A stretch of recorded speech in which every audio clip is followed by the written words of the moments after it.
Hello বন্ধুগণ, কেমন আছো তোমরা সবাই? আশা করি সবাই খুব ভালো আছো। তো দেখো, নীল পুজো করতে আমি চলে গেছিলাম। বিয়ে তো আমার বেশ অনেক দিনই হয়েছে, কিন্তু আমি না কোনোদিনও ওই পুজোটা করিনি। আর আমার বাড়িতেও মানে মায়েরাও ওখানে কেউ পুজো করে না।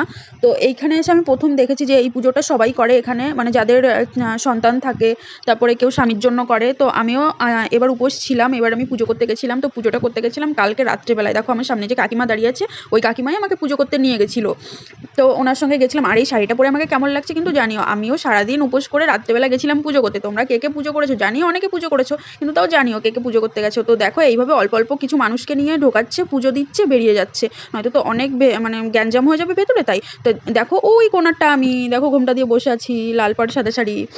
তো প্রথমে তো পুজো করে নিলাম, ব্রাহ্মণ আসলো, পুজো টুজো করার পরে তারপরে দেখো এখানে আমরা দুধ গঙ্গা জল বাড়ি থেকে মানে সব কিছু রেডি করে আনা হয়েছিল, ওটাই ঢালছিলাম।